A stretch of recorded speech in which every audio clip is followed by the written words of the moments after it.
అస్థిర రాజకీయాల యొక్క రంగు రుచి వాసనను మార్చింది. మనం అందరం ఒకటి అర్థం చేసుకోవాలి. ప్రజలు ఢిల్లీలో నెల రోజుల క్రితం ఏ సర్వే ఏజెన్సీని అడిగినా ఆమ్ ఆద్మీ పార్టీ గెలుస్తుంది, కేజ్రీవాల్ మళ్ళీ గెలుస్తాడు అనేటువంటి ఒక వాతావరణంలోంచి ఎప్పుడైతే భారతీయ జనతా పార్టీ ఎన్నికల ప్రచారంలో ఆమ్ ఆద్మీ పార్టీ చేసినటువంటి తప్పుల్ని ప్రజల ముందు ఉంచడం మొదలుపెట్టినారు. తప్పులంటే ఏం చేసిర్రు? చెల్లె కవితతో కలిసి సీసలు అమ్మారు. ఒక్కరు అమ్మలేరు. ముఖ్యమంత్రి గారు అమ్మారు, ఉప ముఖ్యమంత్రి గారు అమ్మారు. వారి మంత్రులలో చాలా మంది అవినీతి పనులు అనేటువంటి ఒక ముద్రపడి జైలుకు పోయి వచ్చింది. దేంట్లో పుట్టింది ఆమ్ ఆద్మీ పార్టీ? అన్నా హజారే ఢిల్లీలో ఈ దేశంలో అవినీతి ఎక్కువైంది, రాజకీయాలలో అవినీతి పేరుకొని పోతుంది, ఈ దేశ రాజకీయ యవనిక నుంచి అవినీతిని పారదోలాలని ఒక నిరాహార దీక్ష చేస్తే ఆ దీక్షలకి పుట్టింది ఆమ్ ఆద్మీ పార్టీ. పుట్టినప్పుడు మంచిగా కనబడరు, తెల్లబట్టలు వేసుకొని. రాను రాను దాని మీద బురద వేసుకున్నారు. ఆ బురద ఏం బురద వేసుకున్నారు? అవినీతి బురద వేసుకున్నారు. అట్లాంటి అవినీతి కాదు. సీసలు అమ్మి శీష్ మహల్ అనే బంగ్లా కట్టుకున్నాడు సార్. ఏంటి ఆ బంగ్లా పేరు? ముఖ్యమంత్రి ఉండడానికి కట్టుకున్న బంగ్లా పేరు శీష్ మహల్. సీసా మహల్ అని కట్టుకుంటే మంచిగా ఉంటుండే. కవిత చెప్పినట్టుంది పాపం. సీసా మహల్ అంటే సీసాలు అమ్మితే వచ్చిన పైసలతో కట్టుకున్నాం, సీసా మహల్ అని పేరు పెట్టుకుంటే మంచిగా ఉంటుంది. శీష్ మహల్ అనే బంగ్లా కట్టండి సార్. మీదికి చూస్తే ఎట్లుంటాడు? కనీసం తెల్లబట్టలు కూడా వేసుకోడు, చెప్పులు వేసుకొని ఊక్కుంటూ పోతాడు కేజ్రీవాల్. ఆ బంగ్లాలో ఆయన ఉండే కుర్చీలు, కూర్చునే సోఫాలు, పడుకునే మంచాలు, టాయిలెట్లో ఖరీదు 50 కోట్లు ఖర్చు పెట్టిండు. ఎంత? 50 కోట్లు ఖర్చు పెట్టిండు. ఎక్కడికెళ్ళి వచ్చింది అవినీతి? సొమ్ము కాకపోతే అని అడిగితే సప్పులు లేదు. అందుకని నేను మంచిగా చెప్పిన, సీసాలు అమ్మి శీష్ మహల్ కట్టుకున్నాడు సార్. అందుకని ఢిల్లీలో ఉన్న చదువుకున్నటువంటి ప్రజలందరూ ఏమనుకున్నారు? నిజంగానే ఈయన అవినీతి లేకుండా చేస్తాడు, అన్నా హజారే శిష్యుడు అని నమ్మి ఓట్లేసి అధికారం ఇస్తే 10 సంవత్సరాలలో పేద ప్రజలకు ఏం జరిగింది అంటే చీపురిచ్చి ఎవరిల్లు వాళ్ళనే ఉడుచుకోమన్నాడు తప్ప పేద ప్రజల జీవితాల లోపల మార్పు రాలేదు. ప్రజలు చాలా మంది అనుకుంటారు, లీడర్లు, జనానికి ఏం తెలుస్తుంది, మనం ఏం చేసినా నడుస్తుంది అనుకుంటారు. కానీ మీరు రాష్ట్ర రాజకీయాల్ని 2-3 ఏళ్ల కొద్ది జరిగిన ఎన్నికల్ని గమనంలోకి తీసుకుంటే టీఆర్ఎస్ ఎందుకు ఓడిపోయింది? కాళేశ్వరం అవినీతి, కార్లు గవర్నమెంటే అవినీతి, ఏంది వాళ్ళు తిరిగే ల్యాండ్ క్రూజర్లు కొంటే అవినీతి, మనుషుల్ని కలవారు, ప్రతి దాంట్లో అవినీతి కుంభకోణాలు తప్ప ఇంకొకటి లేదు. ప్రజలకి విరక్తి వచ్చి ఈ అవినీతిని, కుటుంబ పాలనని, లక్షల కోట్లు దోసుకున్న దాన్ని దూరం పెడదామని కేసీఆర్ను బయటికి పంపిరా లేదా? అట్లే ఢిల్లీలో కూడా అవినీతి అనేటువంటి పార్టీని, ప్రభుత్వాన్ని, ఆమ్ ఆద్మీ పార్టీని ప్రజలు ఇంటికి పంపారు. దీన్ని బట్టి మనకి ఏం అర్థం కావాలి? మనం ఏం చేసినా జనం నచ్చుతారని అనుకోవద్దు. నీతి కోసం, ధర్మం కోసం, ప్రజల కోసం కష్టపడితే ఎదురుగున్నాడు 100 కోట్లు ఖర్చు పెట్టినా కానీ మెదక్ ఎంపీలాగా రఘునందన్ రావు లాంటి బక్కపల్సినట్టు గెలిపిస్తారు ప్రజలు. అందుకని మీరు అర్థం చేసుకోవాల్సింది ఏంటంటే, మీరు కూడా రేపు ఊర్లలో వచ్చేటువంటి స్థానిక సంస్థల ఎన్నికలు వస్తున్నాయి. అరే విజయ్ ఎంత మంచోడు ఉండే, ఉదయ్ ఎంత మంచోడు అనే పేరు తెచ్చుకోవాలి తప్పితే వాడు వార్డు మెంబర్ కాగానే వాడికి మెడల్ తిరుగుతలేరు అనే పేరు తెచ్చుకున్నారు అనుకో, రేపు మళ్ళీ మనం సర్పంచ్ అవుతామా? అందుకని ఎదిగిన కొద్దీ ఒదిగుండ్రి.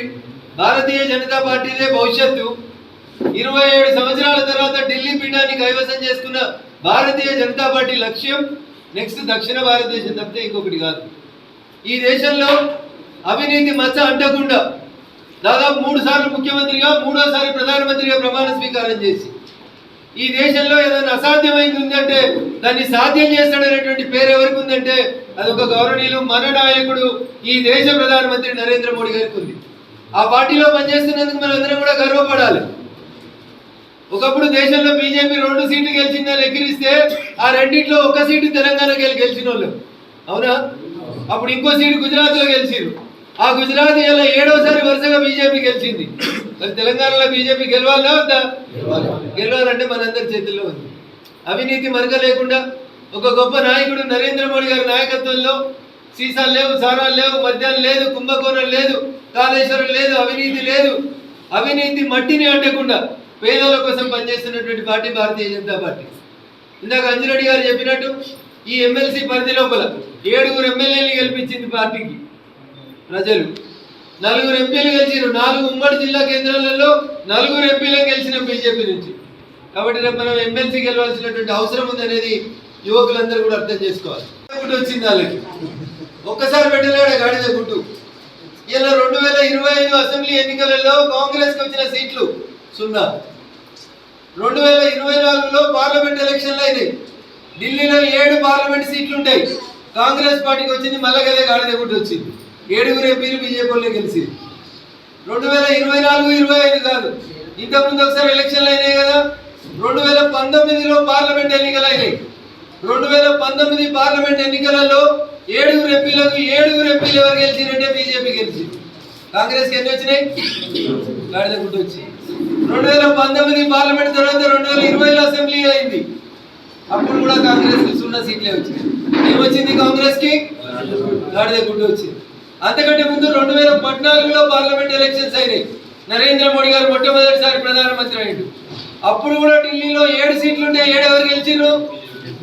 మనం 3 సార్లు 7కి 7 ఎంపీలు మనం గెలిచినాం.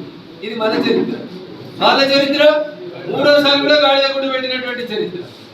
2015 అసెంబ్లీలో 0, 2020 అసెంబ్లీలో 0, 2025 అసెంబ్లీలో 0, 2014 పార్లమెంట్ 0, 2019 పార్లమెంట్ 0, 2024 పార్లమెంట్ 0.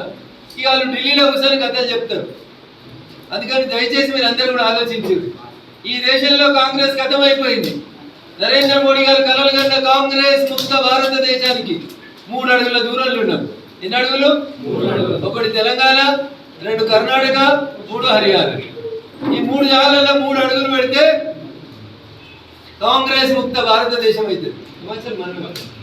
హిమాచల్ మనవకి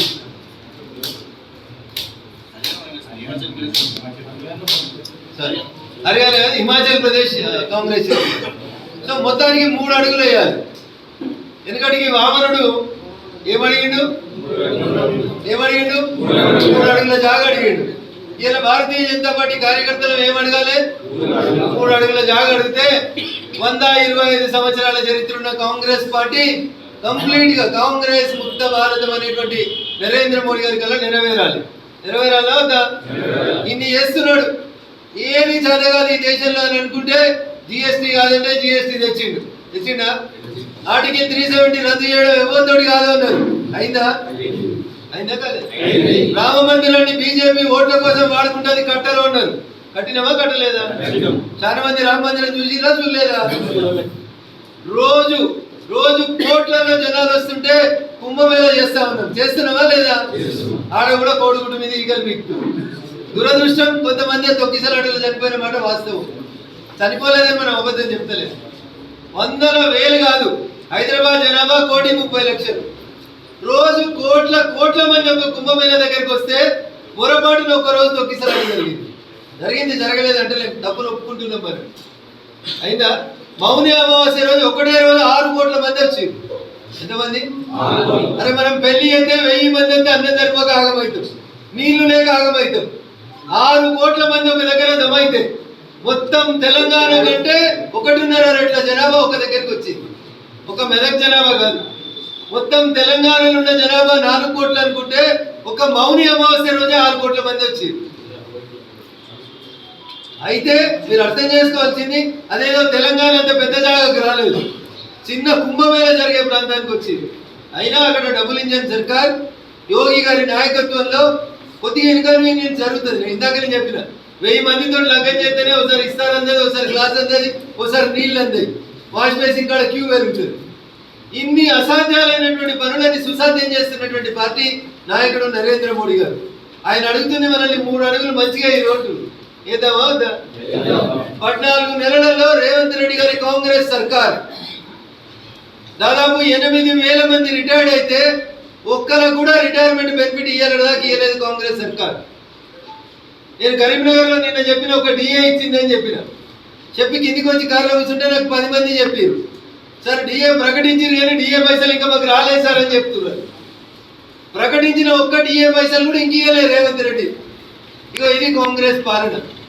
అందుకని మనం రేపు గ్రాడ్యుయేట్ మిత్రుల దగ్గరికి పోతున్నప్పుడు జరుగుతున్న అన్ని పరిస్థితులను చెప్పి ఈ ఎన్నికలు కాంగ్రెస్ ఇంకెవరో గెలిస్తే వచ్చే ఫలితం ఉండదు. మేము గెలిస్తే ఈ 3 శాసన మండలి సభ్యత్వాలని మేము గెలిచిన తర్వాత రాష్ట్ర రాజకీయాల్లో చాలా మంది ఎగురుతున్నారు, మేము ఇంత పొడుగున్నాం అంత పొడుగున్నాం, లోకల్ బాడీలో మేమే గెలుస్తామని. కానీ ఇలా క్యాండిడేట్ దిక్కులేని పరిస్థితి ఇవ్వాల. హరీష్ రావుది ఇదే జిల్లా, కేసీఆర్ది ఇదే జిల్లా, కేటీఆర్ ఇదే పార్లమెంటు, అంటే ఇదే గ్రాడ్యుయేట్స్ అసెంబ్లీ కాన్స్టిట్యున్సీ జరంత అసెంబ్లీ పోతే మా చెల్లె సీసాల చెల్లె మొన్నటిదాకా ఎంపీ ఉంది, పార్లమెంట్ కూడా ఇళ్ళనే ఉంది. క్యాండిడేట్ పెట్టుకోరండి, క్యాండిడేట్ దిక్కులేడు వాళ్ళకి. వాళ్ళు మేము లోకల్ బాడీలో ఇక చేద్దాం అంటారు. ఊర్లో టీవీ లేనప్పుడు చిన్నప్పుడు ఒకటి చూద్దాం బాగోతాం ఇంకా చీరకాడు. అందులో ముందుగా ఒకటి వస్తాడు తుపాకీ రావాడు, ఇక నేను లేస్తే మనిషిని కాదు అంటాడు. లేవురా అంటే బాగోతం అంతా అయిపోతుంది కానీ అని మాత్రం లేవాడు. అట్లా సార్ ఫామ్ హౌస్లకి లేస్తే ఆగుతా లేరు అంటుండు. లేవు ఎవరు వద్దంటు, మనం వద్దంటున్నామా? లేచే శక్తి లేదు, జనంకు వాళ్ళ పట్ల విశ్వాసం పోయింది. కాబట్టి దయచేసి ఇంకొకసారి గట్టిగా మనం అందరం కష్టపడి ఈ 3 శాసన మండలి స్థానాన్ని మనం గెలుచుకుంటే మీరు వద్దన్న రేపు లోకల్ బాడీలో మీరే సర్పంచులు, మీరే ఎంపీటీసీలు, మీరే జడ్పీటీసీలు, మీరే మున్సిపల్ చైర్మన్లు, మీరే జడ్పీ చైర్మన్లు అవుతారు. నిన్నటి దాకా మీరు మా కోసం చేసిరు, రేపు మీకోసం మేము పనిచేసేందుకు అవకాశం ఇవ్వమని చెప్పి మీ అందరినీ వేడుకుంటూ మా మీడియా మిత్రులు కూడా విజ్ఞప్తి, మీరు కూడా అందరు ఓటర్లు అయిపోతారు కాబట్టి మీ ఓటు కూడా మాకే వేయాలని విజ్ఞప్తి చేస్తాం. Like, share and subscribe to Saira TV.